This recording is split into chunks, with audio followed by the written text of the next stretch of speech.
Pengwin Ar ei wyliau gan Salina Yoon, wedi'i gyfieithu i Gymraeg gan Elin Meek a gyda Diolch i Dref Wen am y ganiatâd.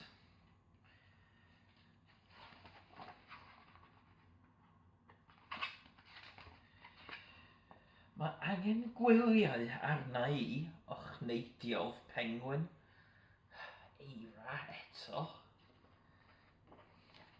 Roedd Pengwin wedi sgïo, mynd ar sled a sglefrio ar ei wyliau o'r blaen. Roedd e eisiau mynd i rywle gwahanol.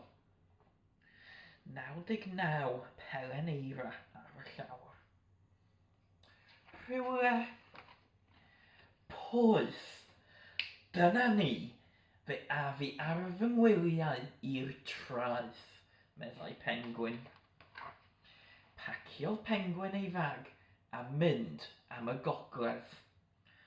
Hwyl fawr ewythr. Aeth y tonnau'n fwy ac yn fwy.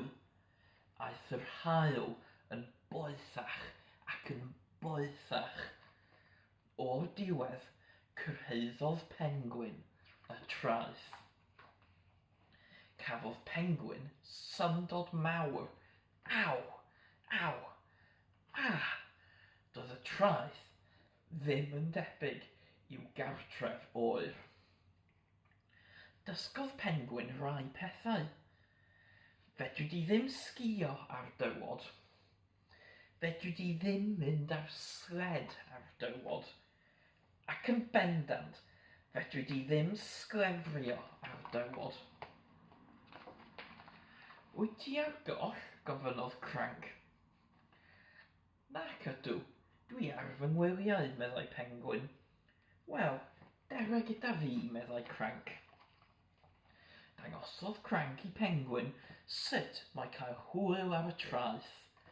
Castell tywod. Aeth Pengwin a Cranc i chwarae. Daw, dringo, syrffio, a chwarae, claddu. Roedd Pengwin wrth ei fodd gyda'i ffrind newydd. Slochian. Ond mae pob gwyliau'n dod i ben. Roedd un bryd i Pengwin fynd adref. Roedd y daith yn hir ac yn dawel, ond yn sydyn symudodd rhywbeth yn y dŵr. Cranc, beth wyt ti'n neud yma? Dwi eisiau gwyliau hefyd, meddai Cranc. O'r diwedd, cyrhaeddodd Pengwin a Cranc y lan.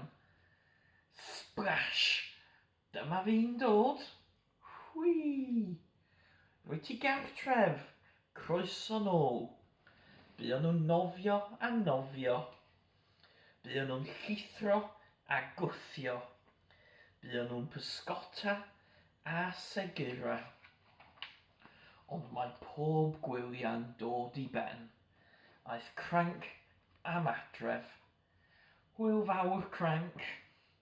A gadael ar ei hôl. Hwyl fawr, Pengwin. Sŵn y traeth. Fe ddo fi nôl, ysgrifennodd Cranc. Felly arhosodd Pengwin. Ac un diwrnod, daeth Cranc nôl.